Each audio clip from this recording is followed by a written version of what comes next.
Y Jesús vino al mundo. Muchos de su pueblo, cuando vino, lo rechazaron. Pero qué bueno que nosotros estamos hoy aquí, porque de alguna manera en nuestro corazón lo hemos aceptado o estamos dispuestos a aceptarlo. En el mes de noviembre fue lo que llamamos el Black Friday. Black Friday. Y alguien me mandó una fotografía del significado del Black Friday, ¿verdad? Y es que todavía en el siglo XX, al inicio del siglo XX, había un mercado de esclavos. Y el mercado de esclavos era en la sexta-feira. Si ustedes en portugués, este es el primer día de la semana, que es domingo, ¿verdad? Y el sábado, que es sábado, pero el lunes se llama segunda, el martes terza, después cuarta, quinta y sexta-feira. Segunda feira, tercera feira. Entonces, había en la sexta-feira, el viernes, había un mercado de esclavos y ese día los esclavos estaban al 2x1. ¿Va? Eran más baratos, supuestamente para impulsar la economía, ¿verdad? Pero eso lo hacían. La esclavitud no empezó aquí en América.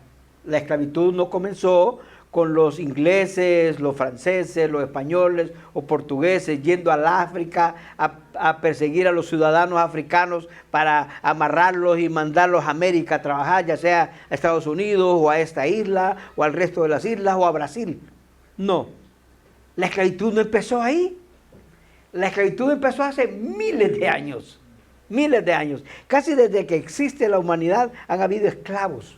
Un pueblo persigue a otro, ¿verdad? Y el que pierde se convierte en esclavo. Así que eso no es nuevo. Pero por miles de años se ha podido vender y comprar esclavos. Inclusive hay algunos que inventaron el término de rescatar los esclavos.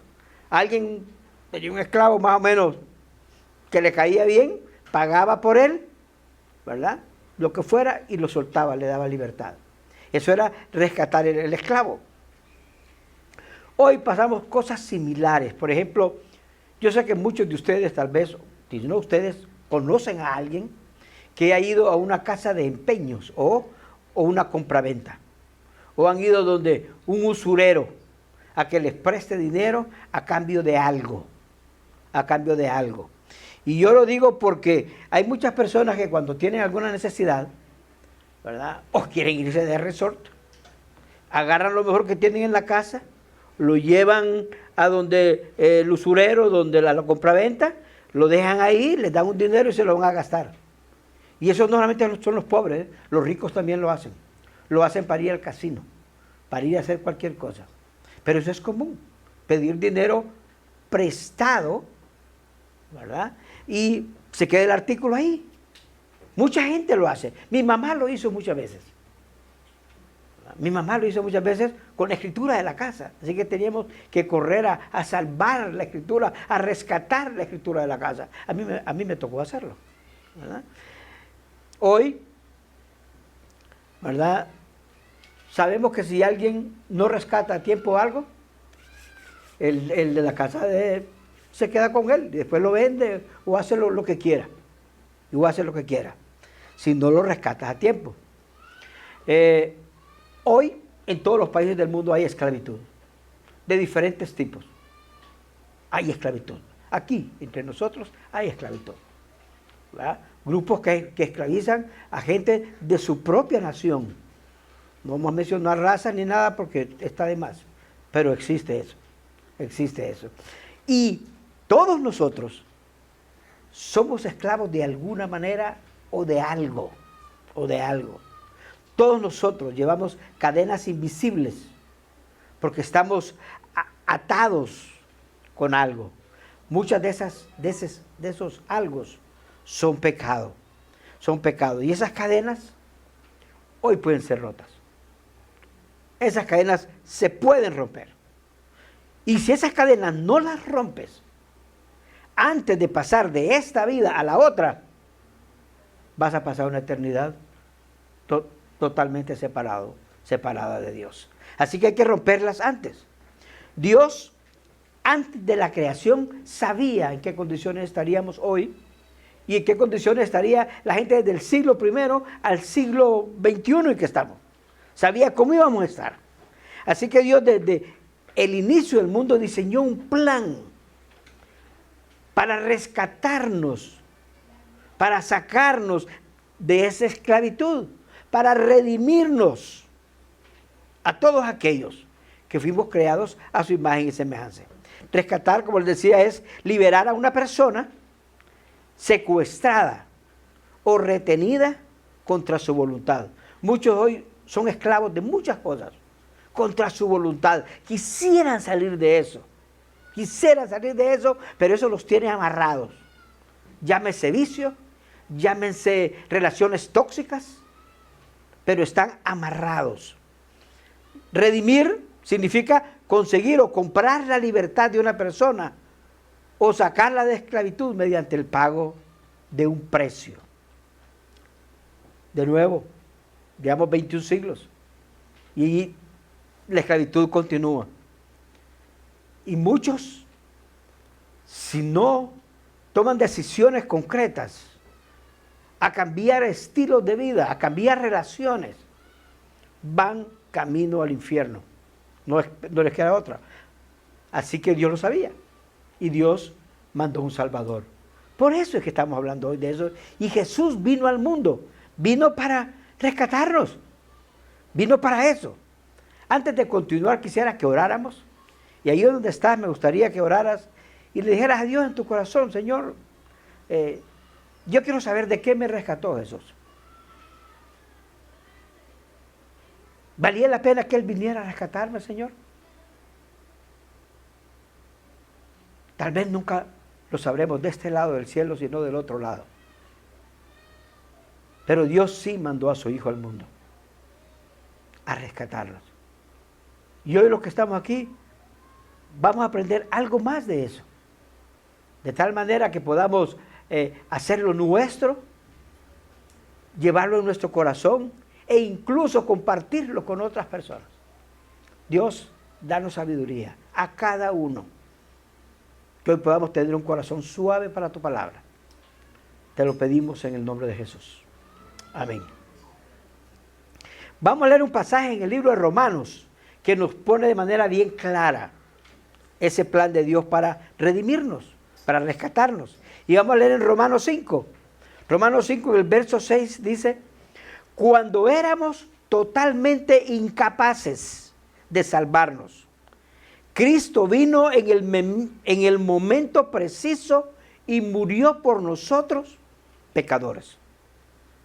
Ahora bien, casi nadie se ofrecería a morir por una persona honrada, aunque tal vez alguien podría estar dispuesto o dispuesta a dar su vida por una persona extraordinariamente buena. Verso 8. Pero Dios mostró el gran amor que nos tiene al enviar a Cristo a morir por nosotros cuando todavía éramos pecadores. El otro día, yo soy parte de un chat de líderes evangélicos y escuché una expresión en una entrevista que le hicieron a un líder evangélico en la televisión, y uno de ellos, de los que estaba ahí, dijo una frase que me chocó, y la frase decía: el cristianismo en América Latina es un fraude. Wow. Esto me llevó a mi tiempo hasta el año 85, donde yo no conocía de Dios, ¿verdad? No tenía nada que ver con Dios. Inclusive yo pensaba que la religión, incluyendo el cristianismo, eran un fraude. Yo pensaba así.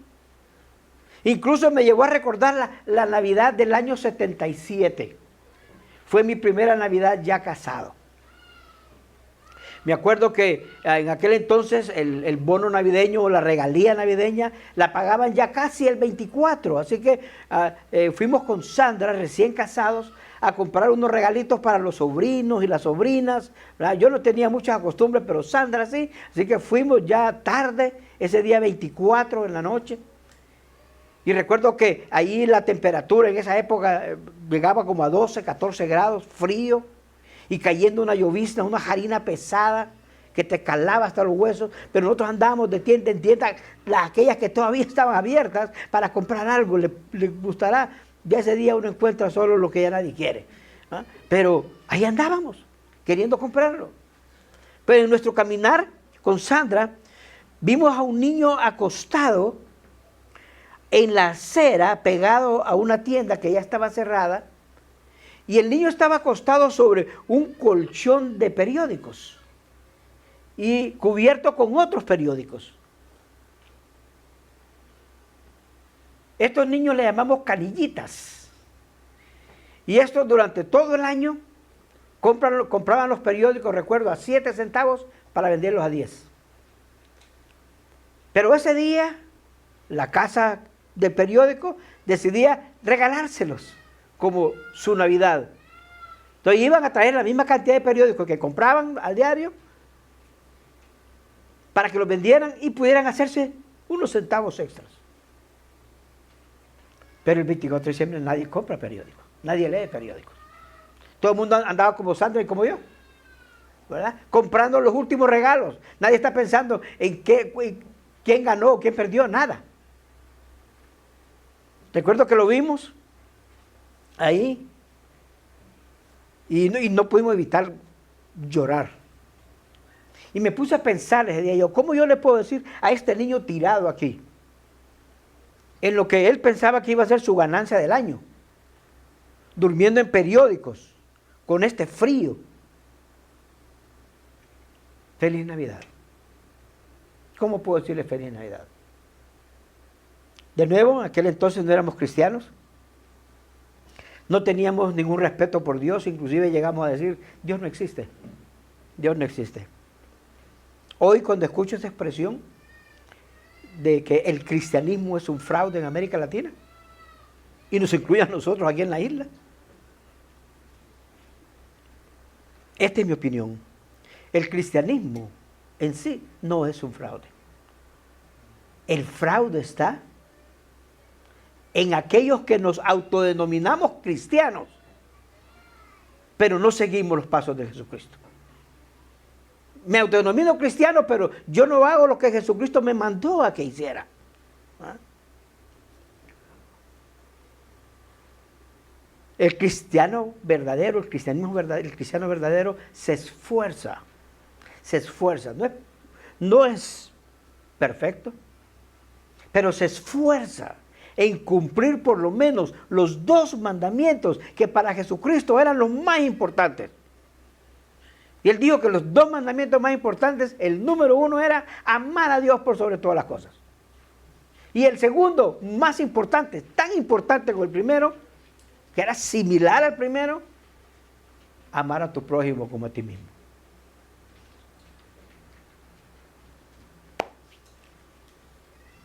Hoy, estamos en diciembre y esperamos la Navidad, nosotros tenemos la oportunidad de ser cristianos auténticos o de ser cristianos fraudulentos, ser un fraude como cristianos. Y nosotros somos un fraude cuando para nosotros la Navidad no es más que teteos, fiestas, comidas, ¿quién come más? Inclusive recuerdo hermanos que me han dicho, en Navidad es permitido beber, es permitido hacer esto o hacer lo otro. Cuando no hacemos eso y nos interesa más estar con mi corito, yo me convierto en un fraude. Yo soy auténtico cuando entiendo que la Navidad es el amor de Dios hecho persona en la persona de Jesucristo, que vino al mundo para morir por ti y por mí, por nuestros pecados.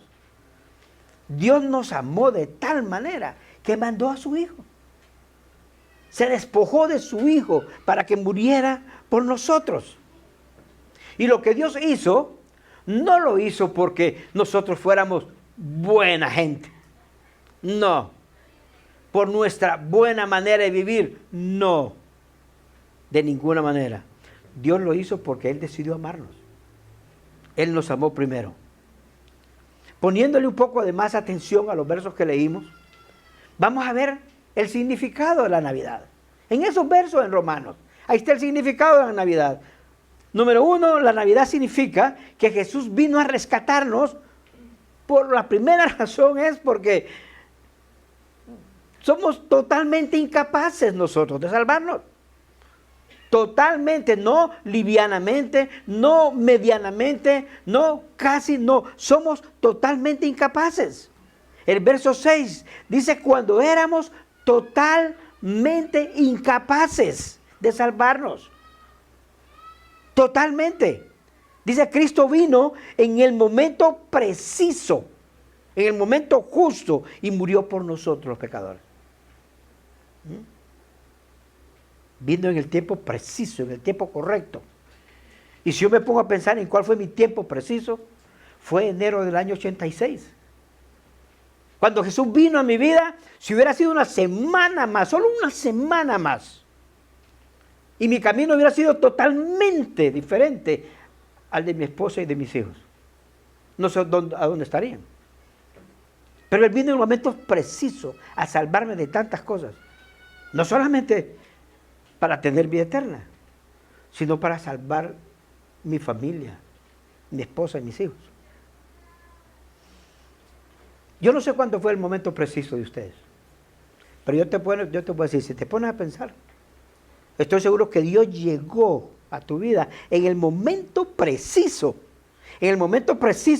que si no sabes dónde estarías hoy. Pero Dios llegó en el momento preciso, no sé cuándo fue. ¿Ah? O puede ser que tu momento preciso sea hoy. Porque sabes que si continúas donde estás, si pasa un día, 2 días, una semana, va a llegar un punto donde ya no hay retorno. Tu vida va a ser un caos. Así que de repente tu momento preciso es hoy. ¿Ah?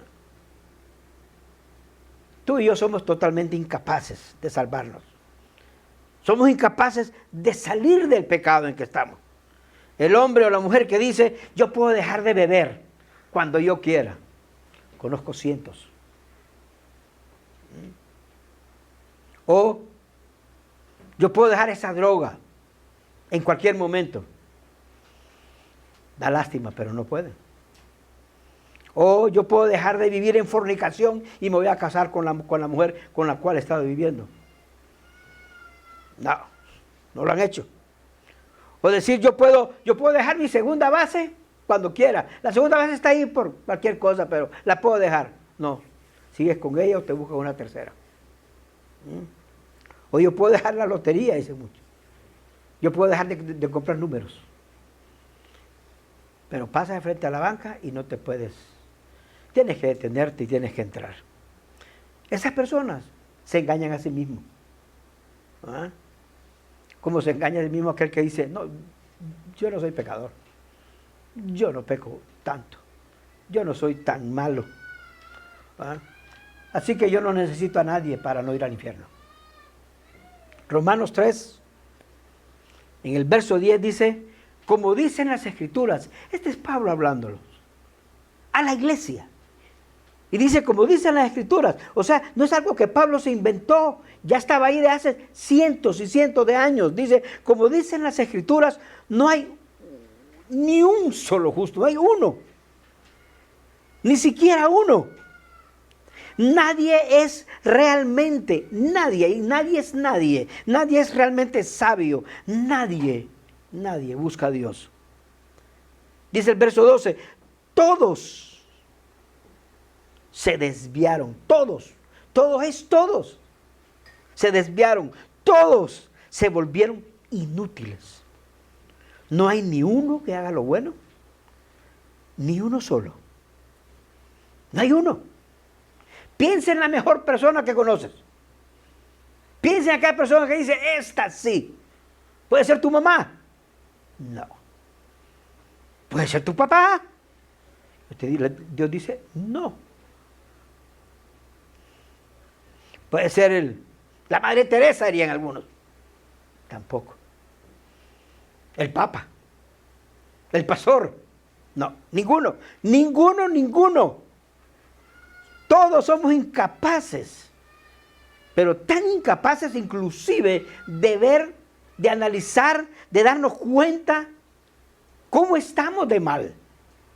Nos cuesta hasta eso. ¿No? Y como no podemos saber cómo estamos de mal, nos cuesta entonces tomar decisiones para cambiar de dirección. Y seguimos en la misma dirección, a pegar una y otra vez. Incluso hay personas que dicen, yo voy a hacer lo mío para alcanzar el favor de Dios. ¿Y sabes qué dice Dios? No lo vas a lograr.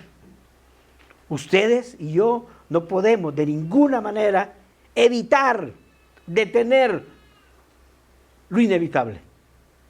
Romanos 6:23 dice, porque la paga del pecado es muerte. La paga del pecado es muerte. La paga del pecado no es portarte bien. La paga del pecado no es ser generoso.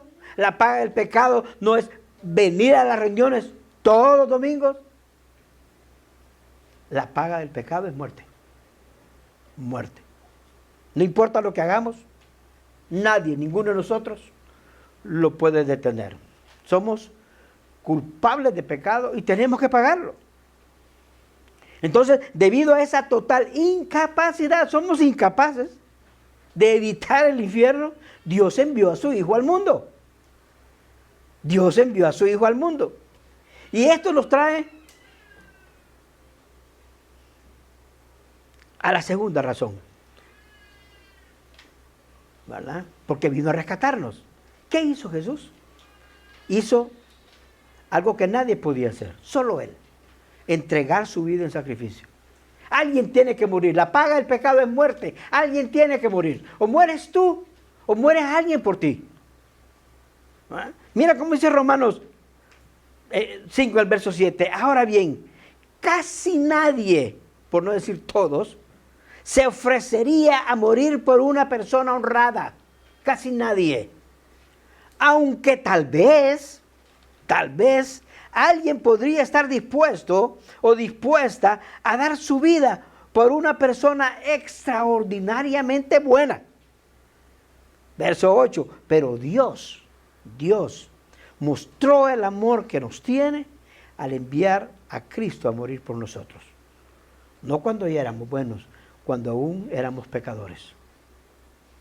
O sea, Jesús, el justo, el que no cometió pecado, por nosotros Dios lo hizo pecado. El justo murió por los injustos. Entre nosotros no hay uno bueno, no hay uno bueno. Mucho menos entre nosotros hay uno que sea extraordinariamente bueno. No lo hay. Por eso Dios mandó a su Hijo a que sufriera el castigo de cada uno de nosotros. Es la muestra más grande de amor. Que su Hijo sufriera el castigo por alguien que no lo merecía. Isaías, 600 años antes de la venida de Jesucristo, lo describe de la siguiente manera. En el capítulo 53, en el verso 5 dice, pero Él, cuando dice pero Él, ese Él es Jesucristo. Ese Él es Jesucristo, dice, pero Él fue traspasado. Y dice fue porque, aunque lo dice 600 años antes, esa es una profecía de lo que le iba a ocurrir a Jesús. Y entonces ya lo pone en pasado, pero Él fue traspasado por nuestras rebeliones y fue aplastado por nuestros pecados. Fue golpeado para que nosotros estuviéramos en paz con Dios. Fue azotado para que pudiéramos ser sanados. Todos nosotros, dice, todos. Se incluye Isaías. Dice, todos nosotros nos hemos extraviado como ovejas. Hemos dejado los caminos de Dios para seguir los nuestros. Todos nosotros nos hemos extraviado. Sin embargo, o sea, a pesar de todo, a pesar de que todos nos extraviamos como ovejas, el Señor Dios puso sobre Él, Jesucristo, los pecados de todos nosotros. O sea, Él murió en mi lugar. Él murió en tu lugar. Eso lo convierte en un Salvador personal. No sé si alguna vez alguien o alguno de nosotros aquí te ha preguntado, hey, ¿ya recibiste a Jesucristo como Salvador personal? Si tu respuesta fue sí, si tu respuesta es sí, eso implica que aceptas que Él, como dice el verso, fue traspasado, fue aplastado por tus rebeliones, por tus pecados. Eso es decir sí, lo acepté como Salvador personal. Aceptar que Él fue traspasado y aplastado por tus pecados, por tus rebeliones. Implica que aceptas que Él recibió el castigo que tú merecías para que tú pudieras tener paz con Dios. Implica, como dice el verso, que fue azotado para que tú fueras sanado. Implica aceptar, creer que Dios puso sobre Él, sobre su Hijo, sobre Jesucristo, toda la culpa que te correspondía a ti y a mí, para que los cargara.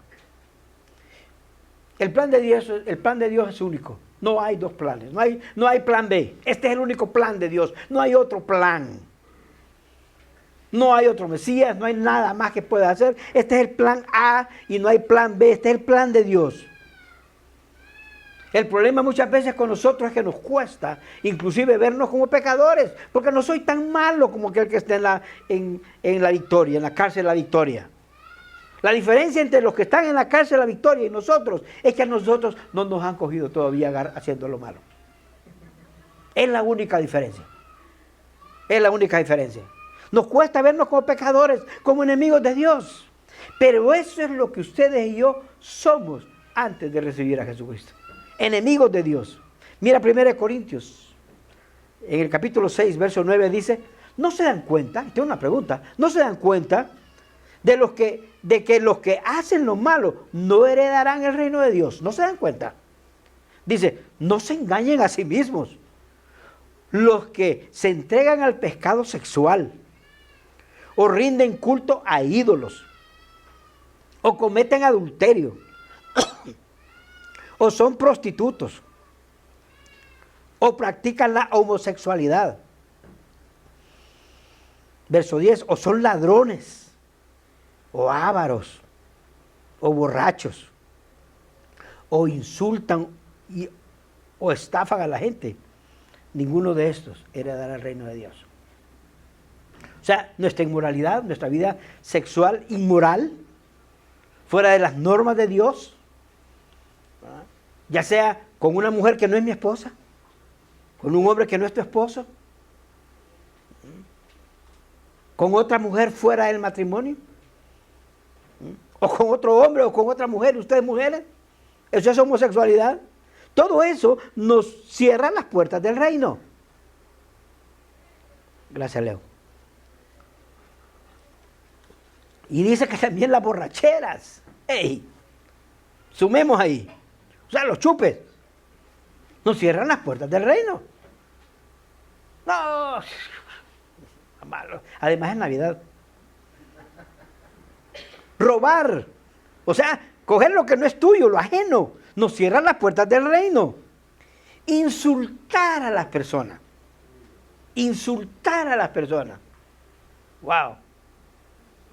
Yo soy culpable de eso cuando ando manejando. Porque nunca falta un motor que se cruza mal. O un carrito que se cruza mal. ¿Ah? Kelvin. Es horrible. Soy culpable de eso. Insultar o estafar a la gente. Yo soy tigre. Se lo vendí 2 veces más caro de lo que vale. Lo compré por 10 y se lo di por 50. ¡Wow! Estafar a la gente. Eso nos cierra las puertas del cielo, del reino. Y la única manera de que las puertas del reino se abran es a través de Jesucristo. No hay otro. Si no es con Jesucristo, no hay entrada. La muerte de Jesucristo es suficiente para pagar por todos tus pecados del pasado, para pagar por todos los pecados en los cuales estás viviendo hoy, porque todos estamos viviendo en algún tipo de pecado, e inclusive para pagar por los pecados del futuro, los que no has cometido. Es suficiente. 1 Corintios 6:11 dice, algunos de ustedes antes eran así, pero fueron limpiados, fueron hechos santos, fueron hechos justos ante Dios al invocar el nombre del Señor Jesucristo y por el Espíritu de nuestro Dios. O sea, nosotros estábamos sucios. Y dice que fuimos limpiados. Nos bañó con su sangre, nos lavó con su sangre. Fuimos hechos santos. Santo significa apartado, apartado para Dios, tan apartado que Satanás no puede hacer absolutamente nada contigo. Te puede destruir aquí, pero el día que mueras vas a ir al cielo porque has sido hecho, declarado santo para Dios. Fuiste declarado justo, siendo tan pecador, fuiste declarado justo, tan justo como Jesucristo. Ese es el mejor cambio que tú puedes hacer. Entregarle todos tus pecados a Jesucristo y que Él te entregue su justicia. Eso es lo mejor que nos puede ocurrir. Y porque dice que todo esto ocurre cuando invocamos el nombre de Jesús, cuando lo recibimos como Salvador personal. Cuando yo veo estos versos, digo, wow, ¿qué me está diciendo Dios a mí aquí? ¿Qué tiene Dios para cada uno de nosotros aquí? Y no puedo ver otra cosa que una invitación de Dios a recibir la libertad. Tú eres esclavo hoy de alguna cosa, esclavo de alguien. Dios quiere que recibas la libertad que Jesucristo te da. Eso implica tomar decisiones. En otras palabras, la Biblia habla de arrepentimiento. Arrepentirse no es golpearse el pecho, no es llorar amargamente, es cambiar de dirección. Pedro, cuando negó a Jesucristo, se arrepintió y lloró amargamente, pero siguió a Jesucristo hasta el final. Siguió a Jesucristo, cambió de dirección, dijo, hey, ahora sí te voy a ser fiel hasta la muerte, y murió crucificado. Cambiar de dirección, de estilo de vida. ¿Qué estás haciendo hoy que tengas que dejar? Yo no tengo que andar adivinando, tú lo sabes. No tengo que poner un detective, tú lo sabes. Y Dios lo sabe. Y Dios está esperando que tomes decisiones como esas. No tienes que seguir haciendo lo que estás haciendo. No tienes por qué seguir imitando el estilo de vida de tu corito, ese corito que te ha hecho tanto daño. Bórralo de tu mapa.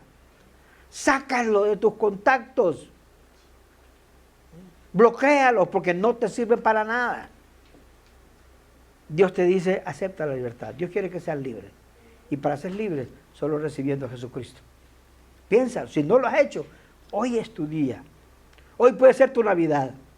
Hoy es tu Navidad. Que Jesucristo venga a tu vida, que tú le abras espacio en tu corazón y lo dejes gobernarte. Esa es tu Navidad. Que Jesús gobierne sobre ti. Oremos.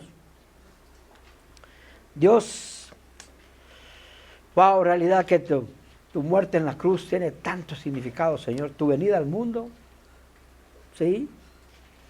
De manera humilde, ¿sí?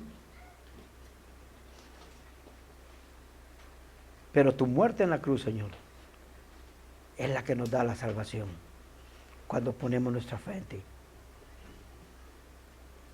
Señor, si cada uno de nosotros pudiera hacer esa oración de corazón ahí, decirte ahí, dentro de lo más profundo de cada uno, y decirte, Dios,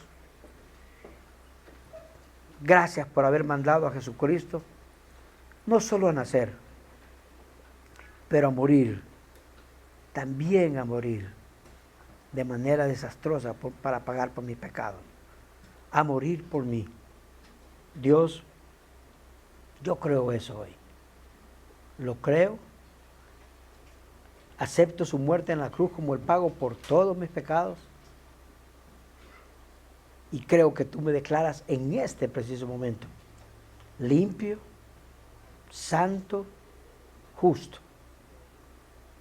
Y puedo vivir en paz contigo, Señor. Gracias porque eso lo hiciste por amor. La mayor muestra de amor, Señor. Gracias por todo. En el nombre de Jesús. Amén.